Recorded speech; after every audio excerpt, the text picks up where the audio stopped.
Friend Radhe Radhe, कैसे आप लोग? उम्मीद है सब लोग अच्छे ही होंगे। आए दिन हमारे यहाँ पड़े रहते हैं बंदर के डेरे, मतलब दूसरे तीसरे आते ही रहते हैं। पूरे खपड़े का सत्यानाश करके रखे हम, पूरे घर का फेरा लगाते हैं, पूरे घर का, इधर से उधर उधर से इधर, मतलब डेली। अब वो सामने वाले घर पे ना, बड़ी मम्मी के घर पे, वहाँ पे इधर से इधर कर रहे हैं। वो एक वो उधर छत पे गया, आप लोगों को नहीं दिखा होगा, वो गया है पर उधर से। अभी इस बांस में ना, इसमें पूरा घुसे हुए हैं, ये सामने पूरा, मतलब दूसरे तीसरे हमारे मोहल्ले में ऐसे ही गुहा पड़ती है। ये सुन सकते हैं आप लोग, ये बड़े पापा लोग ये हाथ कर रहे हैं। ये सामने मेरा रेरुआ का पेड़ है, मतलब ये फूल में है, इसमें बतिया लगी रही थी, मतलब एक बार लगी हुई थी तो खा के गए हैं 2-3 दिन पहले, फिर वापस से लगी हुई है तो वापस से आ गए हैं खाने के लिए। कुछ थोड़े से बड़े बड़े ये दिख रहे हैं ना, ये एक यहाँ पे लगा हुआ, यहाँ पे 2 लगे हुए हैं तो एक ही दिख रहा है, और एक इसमें भी लगा हुआ है, इधर इस वाले का नहीं दिख रहा है, इधर साइड ये झूल रहा है, यहाँ पे लगा हुआ है। डेली आके खा के चले जाते हैं। वैसे भी मेरी मम्मी डाल दी है सफ़ा चट, तो साफ़ हो गए थे एक बार का पूरा, मतलब लौकी बोई थी और वो तरोइया बोई थी, तो सब एक बार का पूरा सूख गए हैं, जल गए हैं। अब ये दोबारा बोया गया है, मतलब मैं बोई हूँ, तो वो सामने ये दिख रहा ना छोटा, अभी तो इतना ही हुए हैं, नहीं तो वो वाले जो थे ना, जिसमें मम्मी सफ़ा चट डाली हैं, साफ़ हो गया है, वो इतने समय के लिए फलने लगता फूल में, जैसे ये रेरुआ फूल में है और ये फरता भी है। 1-2 बार सब्जी खा चुकी हूँ, दोबारा खाने की बारी आई थी तो बंदर खा के चले गए थे। अभी 2 बतिया छोटी छोटी सी लगी हैं, सोच रही हूँ तोड़ूँ कि नहीं तोड़ूँ। आज फिर आए हैं तो फिर खा के चले जाएंगे, क्योंकि इनके लिए बस होता ही है, हम लोग क्या खाएंगे। और लौकी का तो पेड़ ही नहीं हुआ है, काहे के लिए लौकी सूख गई पूरी, सफ़ा चट्ट मम्मी डाल दी, और वहाँ पे बैठी है बंदर ताक के कि रेरुआ ना खाएं। अब सोच रहे हैं 2 रेरुआ का बनेगा क्या, ना सब्जी नहीं होगी, भरता बना लेंगे, देखते हैं तोड़ लेंगे, क्या करेंगे। नहीं खा लेंगे तो फिर क्या ही करेंगे, झंझट हो जाएगी। यहाँ ताके रह जाते हैं, पूरा खा जाते हैं बंदर। वो देखो फ्रेंड, ये पेड़ में चढ़ा हुआ है, थोड़ा थोड़ा दिख रहा है ना। बड़ी मम्मी इतना जितने ऊंचे में वो है, थोड़ा सा उससे कम नीच में, मतलब डंडा लेकर खड़ी हैं वहीं पे आंगन में। और आंगन में पेड़ लगा लो ना तो बड़ी झंझट हो जाती है। ये देखो कैसे चढ़ के, पता नहीं क्या खा रहा है।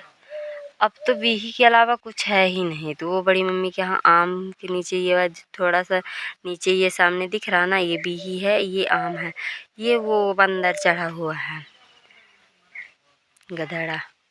डेली आते हैं, कुछ न कुछ खा के जा। पहले मेरे आंगन में आम था ना, रक्षाबंधन के पहले आए हुए थे, तो मतलब खा के गए थे 3-4 आम, फिर हम लोगों ने तोड़ लिया था। बहुत परेशान करके रखे, मतलब बाहर तो कुछ बचता ही नहीं, घर पे भी कुछ नहीं बचता है। अब क्या करें, कहाँ लगाएं। ये चला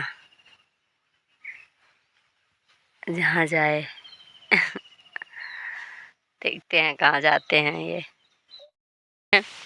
मतलब बंदर तो तोड़ते फोड़ते ही हैं, बड़ी मम्मी खुद ही ठोक ठोक के पूरा टीने को, मैं लग रहा है छेद कर देंगी। सोच रही हैं भाग जाएंगे, ये इनका खट खट करो तो ये और मतलब पूरे खपड़े में नाच जाते हैं।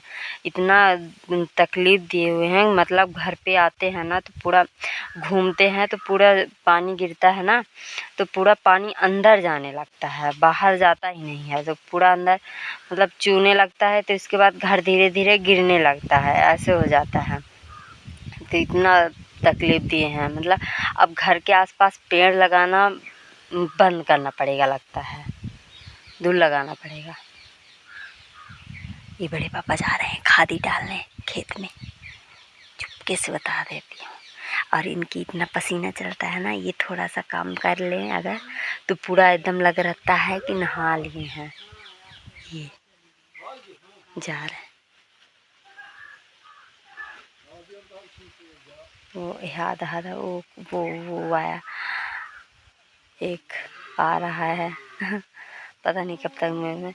वैसे भी घर बचाने के लिए देखो इंसान पन्नी लगा लगा के, यहाँ पे एक ब्लैक ब्लैक दिख रही है ना, यहाँ पन्नी लगाए हुए हैं, मतलब कि अंदर पानी ना जाए। पर ये आते हैं तो वो भी नहीं बचता है, कपड़ा बच ही नहीं रहा तो पन्नी कहाँ से बचेगा। एक बार पन्नी में गए तो वो पूरा छेद ही हो गया पन्नी में। वो देखना है, वो ताड़ा हुआ है कूदने के लिए, कूदेगा कुछ टाइम से, एकदम ठॉक बिही के में कूदेगा, बिही में एकदम वो कूदा ना, मतलब ये चला। अब कहाँ जाएगा, पूरे खपड़ाई में जाएगा बिही से। वो चुरई में बैठा है। अब बड़ी मम्मी की बिही भी फरी है, वो खा रहा है बिही बढ़िया आराम से बैठ के मज़े मज़े। बड़ी मम्मी अब मेरे आंगन में कुछ नहीं है, ये यहीं पे है, एक बिही ही है, बाहर है। अंदर फिर भी एक दिन, अभी 2 दिन पहले आए थे तो पूरा मतलब पूरे घर में चारों तरफ सैर करके आए हैं। ये बंदर जहाँ नहीं चूता था वहाँ भी पानी जाने लगा है अंदर। कल ही बारिश हुई है तो पता चला कि हाँ, बंदर आने का फ़ायदा क्या मिला है हम लोगों को यही आते हैं तो हम मतलब अब तो क्या ही करें, तो आते रहते हैं। इस समय तो अब दूसरे तीसरे आते रहते हैं, डेली फेरा लगाते रहते हैं। अब कहीं खाने के लिए नहीं मिलता है, इसी मोहल्ले में मिलता है तो आते रहते हैं। और इस साल इसी टाइम पे ये बिही भी फरी हुई है, नहीं तो पहले नहीं फरती थी इस टाइम पे। पहले क्या मतलब कब फरती थी, जब ठंडी में। इस साल बारिश में ही फर गई, तो इनको ही मज़ा है। यही आते हैं, बढ़िया खाते हैं, चले जाते हैं, फिर दूसरे तीसरे आते हैं, फिर खाते हैं, फिर चले जाते हैं। इनका तो मज़ा है। मज़ा क्या है, बेचारे इधर उधर पेड़ से कूदते हैं, कहीं इधर, मतलब मारने के लिए तो कोई नहीं पाता है। आज तक मैं नहीं सुनी कि कोई बंदर को मतलब इंसान, बल्कि एक बार सुनी थी कि हाँ, एक इंसान को बंदर मारा है, एक थप्पड़, उसके मतलब फेस में ना पूरी पूरी उंगली उसकी बंदर की छप गई थी उनका गाल लाल लाल हो गया था। बगीचे में तो गए थे, तो बगीचे में मारा था बंदर, एक झापड़ तो सोची कैसे मार लिया होगा। वो अकेले थे तो मार भी लिए होंगे। आजकल के बंदर तो बहुत ढीठ हो गए हैं, एक भी नहीं डरते हैं, एक भी किसी को। एकदम लगता है कि इंसानों को ही खा लेंगे। और बड़ी मम्मी बड़े पापा दिन भर लड़ते रहते हैं। बड़ी मम्मी बोल रही हैं बंदर दाका दाका दाका, बड़े पापा बोला हमसे न दकाई ते दाक क्या करें, अभी ये डेली आते हैं तो कोई क्या ही करे। इनको ताक के तो कोई बैठ नहीं सकता है, इनके काम ही क्या है, ये डेली आते जाते रहते हैं। सो फ्रेंड, हम भी चलते हैं, नहाएंगे धोएंगे, कब तक इनको ताक के बैठेंगे। मम्मी तब तक बैठी हैं, देखेंगे रेटवा कब तक बचता है। अगर एक तो खा के चले जाएंगे तो फिर दूसरा वाला हम तोड़ के भरता बना के खा लेंगे। ठीक है, बाय बाय।